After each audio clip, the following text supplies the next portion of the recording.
Армысыздар, қазақ елі, құрметті көрермен. Дидарбек кз ақпараттық порталы Түркістан облысы Ордабасы ауданының әкімі Азат Әбдіғалиұлы Оралбаев мырзаға қонаққа келді. Бүгін бізде сұхбат айтары. Азат мырза, сізге қояр алғашқы сауалымыз, осы әкім қызметіне тағайындалғаныңызға 1,5 жылдай уақыт болды. Осы уақыт аралығында ауданда нендей өзгерістер орын алды? Жақсы, рахмет. Біріншіден, мынау Дидарбек порталы арнайы сұхбат ұйымдастырып жатыр екен. Оған енді рахметімізді айтамыз. Екіншіден, мынау қасиетті ай биыл. Осы айда қасиетті Рамазан айы барлық көрермендерімізге ораза қабыл болсын дегенбіз, дұға тілектер қабыл болсын. Жалпы енді біз осы мемлекеттік қызмет саласында осы ауданда қызмет етіп келе жатырмыз. Біршама жылдан бері. Соңғы жылдары мынау 1,5 жылға жуық осы аудан әкімі қызметіне тағайындалып жұмыс жасап жатырмыз. Енді салалар бойынша айтатын болсақ, әр салада өзіндік өзекті мәселелер бар. Осының бәрін саралай отырып, бірінші кезекте қандай жұмыстарға басымдық беру керек екенін айқындап, алдағы жұмыс жоспарымызды белгіледік. Оған байланысты кезең-кезеңмен жұмыстарды атқарып жатыр. Соның ішінде мынау бірінші ауданның әлеуметтік экономикалық көрсеткіштері, ол бірінші кіріс көздерін арттыру, екінші мынау жалпы аудан халыққа қолайлы жағдай жасау, бірінші кезекте мынау ауыз су мәселесі. Осы суға байланысты былтырғы жылы осы ауыз суға байланысты 3 елді мекенді қостық. Биыл алдағы уақытта міне осы биылғы жылы толығымен 3 елді мекенді қосып 100%-ға суды жеткіземіз. Бұл қазіргі біздің негізгі мақсат, ауыз суды, таза ауыз сумен қамтамасыз ету, 100%-ға жеткіземіз деген жоспарымыз бар. Одан кейін мынау газдандыру мәселесі. Бұл да былтырғы жылдың өзінде 17 елді мекенге біз жаңағы газ жүйесін жеткіздік. Алдағы уақытта бұл кезең-кезеңмен жүзеге асатын болады. Оның ішінде мынау Шұбарсу елді мекендерін қосамыз. Бадам елді мекендерінің қазір жобалық сметалық құжаттамасын дайындадық. Ол жұмыстар атқарылып жатыр кезең-кезеңмен. Жол салу мәселесі. Мемлекет басшысының жаңағы тапсырмасы аясында ауыл ел бесігі жобасы жүзеге асып жатыр. Осы жоба аясында былтырғы 24 жылы жаңағы біршама көшелерде жаңағы, оның ішінде Қараспан ауыл округінде, Төрткүл ауыл округінде, осы Қажымұқан ауыл округінде жолдарды салдық. Биылғы жылы мына Шұбарсу ауыл округінде бізде өзекті болып табылатын жаңағы ішкі жолдарға тас төсеу және осы асфальттау мәселелерін қолға алып отырмыз. Сол сияқты мәселелерді біз кезең-кезеңмен жүзеге асырып жатырмыз. Оның ішінде білім саласы бар, денсаулық сақтау саласы бар. Былтырғы жыл білесіздер, 2024 жылы ауданға 60 жыл толды. Осы 60 жылдың аясында біршама жұмыстарды біз жоспарға енгізіп, оны жылдың соңында аяқтадық деп айтуға келеді. Керемет. Бізде мынау әлеуметтік желілерде жиі байқаймыз, Азат мырза, халықты жиі қабылдау өткізіп тұрасыз. Сол уақытта халықтың көтеретін күрделі мәселелері, мазалайтын мәселелері қандай? Ол енді жеке қабылдау мәселесі. Біз өзіміздің жоспарымызға сәйкес аптасына қабылдау күндері бар. Әр бейсенбі күні қабылдаймыз. Одан бөлек біз енді жеке кабинетте емес, әрбір ауылдық округтерді, елді мекендерді аралап, тұрғындармен кездесу, ол енді өзім үшін маңызды. Бірінші, екінші, сол жердегі өзекті мәселелерді тез арада шұғыл тыңдап, оны шешу жағын қарастыру. Осының аясында енді тұрғындардың мәселелерін, біз көптеген мәселелер бар, оны толық шештік деп айта алмаймыз. Алдағы уақытта да ол біздің жоспарымызда бар аяқтау. Қазіргі кезеңде жаңа айтқандай, көп негізгі мәселе, осы проблемалық мәселелер. Мынау жаңағы жолдарға қатысты мәселе, одан кейін мынау тас төсеу мәселелері, электр жарықтарына байланысты, электр бағаналарына байланысты. Одан кейін мынау негізгі енді газдандыру мәселесі, жаңа айттым, кезең-кезеңмен жүзеге асып жатыр. Осындай мәселелер. Көптеген ауылдарда дағы жеке мәселелер бар. Тұрғын үйге қатысты мәселелер бар. Осының бәрін біз жаңағы кезең-кезеңмен шешіп жатырмыз. Бұл бақылауда, халықпен тығыз байланысты деп ойлаймыз. кез келген уақытта біз халықты қабылдап, олардың ұсыныстарын тыңдап, қолымыздан келген мүмкіндігімізге қарай іс-шараларды қабылдап отырмыз. Ордабасы ауданы әкімдігі халыққа ашық деп айта аламыз ба? Ашық деп айтуға толық негіз бар. Кез келген уақытта біз ол жеке қабылдауды күтпейміз. Келем дейтін болса, қабылдаймын дейтін болса, енді біз ауданның азаматы ретінде кез келген уақытта жаңағы телефон арқылы немесе келеміз дейтін болса, осында шығып қабылдап тиісті жұмыстарды атқара береміз.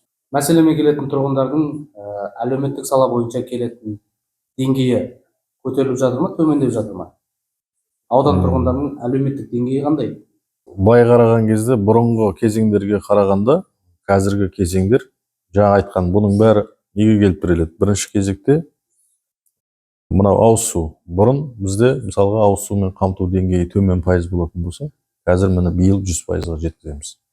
Әрине бұрынғы кезеңде мысалға осыдан 4 жыл, 5 жыл, 10 жыл бұрынғы жасалған су мұнараларының ескіруі, тозығы жетуі бар. Олардың жаңағы күрделі жөндеуді қажет ететіндері бар. Міне сол сияқты мәселелер былай жалпы алған кезде біз 100% қамтамасыз етеміз. Бірақ ағымдағы жөндеу және күрделі жөндеу жұмыстары біздің бақылауда. Биылғы жылы міне жаңағы біз 100%-ға жеткіземіз деп отырмыз суды. Бұл дегенмен арасында көптеген өзекті мәселелер бар. Оның ішінде бізде Төрткүл ауыл округінде, Бадам ауыл округінде су жүйелері тозығы жеткен. Олар ағымдағы жөндеуді, күрделі жөндеуді қажет етеді. Сол үшін біз ол жобалық сметалық құжаттаманы жасадық. Қазір бюджеттен қаржы қарау мәселесіне ұсынылды. Бұл күнделікті бақылауда атқарылатын жұмыстар. Жалпы алған кезде мәселелер шешіліп жатыр кезең-кезеңмен. Бізде Шұбарсу ауыл округінде осы суға байланысты, жолға байланысты, газға байланысты, жарыққа байланысты ең өзекті мәселелер Шұбарсуда. Қазір басты мақсатта сол Шұбарсудағы мәселелерді шешу. Қазіргі таңда мына судың өзі Шұбарсу ауыл округінде 4 кезеңге, жаңағы 5 кезеңге бөлініп жасалынды. Соның бірінші кезеңі пайдалануға берілді, екінші, үшінші және төртінші кезеңдер бітті, толығымен аяқталды. Бірақ қазір қосу жұмыстарын жүргізіп жатырмыз тұрғындарға. Ода да жаңағы ақаулықтар бар, кемшіліктер бар. Оның бәрін жаңағы дер кезінде анықтап, жаңағы қалпына келтіру жұмыстарын жасап, түпкілікті су жүйесі жұмыс істеп кетуі. Бұл енді қазір толық қабылданған жоқ, бірақ қабылдау үстінде жұмыстар жүріп жатыр. Осы сияқты мына газдандыру бұрындары бізде тек Бөржар ауыл округінде ғана газ болатын болса, қазір 58% аудан газбен қамтылды. Бұл деген сөз әлеуметтік жағдай газдандыру мәселесінде жоғарылады. Сол сияқты жолдарды мысалға асфальтты бұрын бізде 20-30% ғана жаңағы асфальт жол салынған болса, қазір бізде 52% құрайды. Бұл енді жылма-жыл жаңағы көтеріле береді, жаңағы салынатын жолдарға. Сол сияқты былайша айтқан кезде әлеуметтік жағдайды көтеру бағытында тиісті шаралар кезең-кезеңмен жүзеге асырылып жатыр. Керемет, жақсы, жұмыстарға сәттілік. Келесі сауалға көшсек, аудан әкімдігімен жастар орталықтары бар бізде, білеміз, және де ардагерлер кеңесі бар. Солармен бірлесе аудан әкімдігі қандай мәселелер шешіп жатыр, және алда қандай мәселелерде ол орталықтар бой көрсетеді деп ойлаймыз. Бұл енді ардагерлер кеңесі, жастар біздегі ресурстық орталығы, үлкен біздің қоғамдық ұйымдары аудан халқына өте әсерлі болу керек. Себебі ардагерлеріміз бізді ардақтауымыз керек. Бір екінші ардагерлерден жастарға үлгі беру мәселесі. Осының аясында бізде ардагерлер қоғамдық ұйымы жұмыс жасайды. 10 ауылдық округте ардагерлер бар, әйелдер кеңесі бар, әжелер ұйымы бар. Осылар жастармен бірлесіп, қазіргі білім саласындағы жас бүлдіршіндеріміз, ортақ қоғамдағы болып жатқан жағдайлар қазір көптеген әртүрлі жайттар орын алып жатыр. Солардың бәрін алдын алу және оларды болдырмау бағытында осы қоғамдық ұйымдар жұмыс істеу керек. Ардагерлер, қоғамдық кеңестер, осының аясында біздің ардагерлер жұмыс істеп жатыр.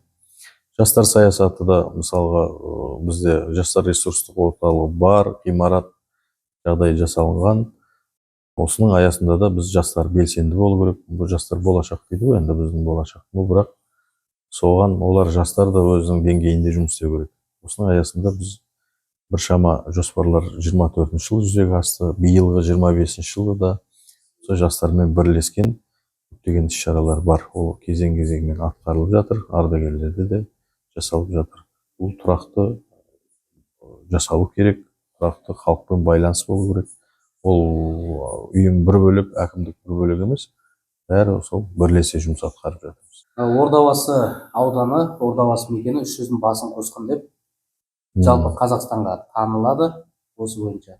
Осы жерде қаладан кіреберіс бағытында және Түркістанға шыға беріс жолдарда керемет өзгерістер орын алып жатыр. Оны көріп те жүрміз, өзімізде бөліскенбіз. Алда сол секілді үлкен ауданда жобалар бар ма?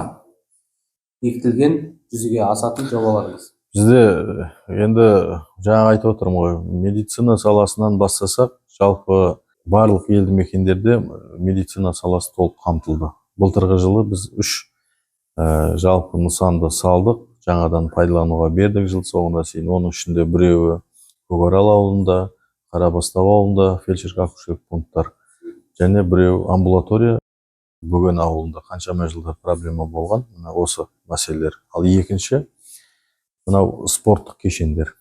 Спорттық кешендер былтырғы жылы мына осы Темірланда 250 орындық заман талабына сай спорт кешенін пайдалануға бердік. Бадамда спорт кешенін пайдалануға бердік. Биылғы жылға осы одан кейін мынау Қажымқан Айтбасовтың жаңағы музейін пайдалануға береміз осы сәуір айында. Бұл да жаңағы аудан халқы үшін үлкен маңызды мәселелер. Ал енді 25 жылға біз осы әлеуметтік мәселелер, осы аудан орталығында өнер мектебін білесіздер, тозығы жеткен қаншама жылдан бері. Соны біз жобалық сметалық құжатын жасағанбыз. Қазіргі таңда республикадан қолдау тапты. Биыл құрылысы басталады өнер мектебінің. Сол сияқты осы спорт саласында мынау теннисный корт салу мәселесі, және мынау Шұбар ауыл округінен жаңағы спорт кешенін салу бойынша қазір қаржыландыруға ұсынылды, қолдау бар. Олар да биылғы жылы басталып, келесі жылы аяқталады деген сияқты. Осы сияқты жобалар ары қарай жүзеге аса береді. Ал енді мынау демалатын орындар біз үшін керек. Арнайы көгалдандыру, абаттандыру жұмыстары жүру керек. Оны мемлекет басшысының таза Қазақстан аясында біршама жұмыстар атқарылып жатыр.